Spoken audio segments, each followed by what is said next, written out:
ఈరోజైతే తొలి ఏకాదశి పండుగ కదా, స్వామివారికి అయితే అలసందలను అయితే ఉడకబెట్టుకున్నాను. ఒక 5 విజిల్స్ వచ్చేంత వరకు ఉడకబెట్టుకున్నాను. విజిల్స్ అయితే వచ్చేసాయి. ఇంకా తీసి చూద్దాము.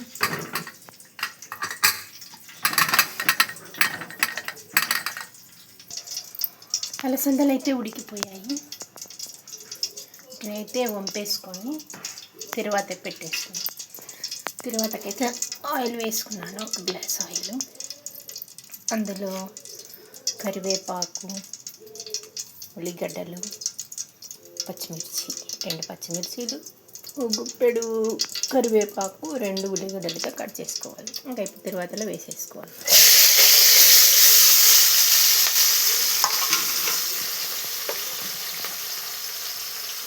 తగినంత ఉప్పు వేసుకోవాలి. చూసి మళ్ళీ వేసుకోవచ్చు కావాలంటే, ఎక్కువైతే కష్టం. బాగా కలిపేసుకొని గోల్డెన్ బ్రౌన్ కలర్ వచ్చేంత వరకు కాస్త వేపుకుందాం.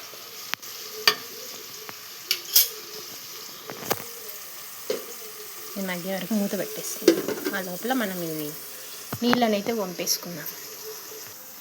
ఇలా చిల్లులు ఉన్న గిన్నెలకైతే మనం ఉడకబెట్టుకున్న వాటిని అయితే వంపేసుకుందాం.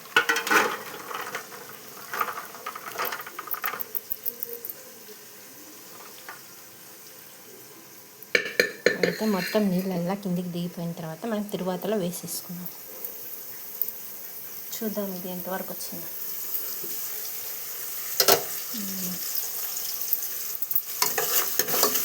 ఉడుకుతుంది.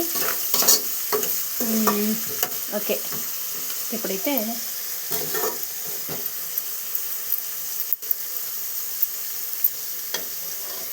వేసేసుకోవచ్చు. ఇంకా వేసుకున్నాను.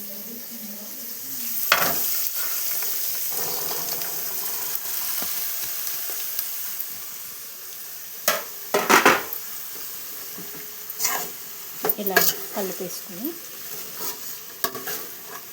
వేసుకున్నాం కదా. ఆల్రెడీ స్వామివారికి చేసే ప్రసాదం కాబట్టి మనం టేస్ట్ చేయాల్సిన అవసరం లేదు, ఇంకా సరిపోతుంది అన్నమాట. అంతేనండి. తొలి ఏకాదశి రోజు అయితే అలసందల గుగ్గిళ్ళు అన్నమాట. ఇవి ఇలాగా మెత్తగా ఉడకాలన్నమాట. చూడండి ఎంత సాఫ్ట్గా మెత్తగా ఉడికిపోయిందో. ఇలాగైతే బాగుంటుంది. ఇలాగ ఉడికించుకొని ఒక 2 మినిట్స్ ఉంచుకొని మూత పెట్టేసుకొని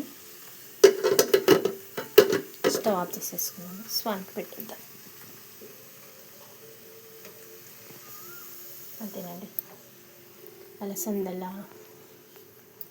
ప్రసాదం రెడీ.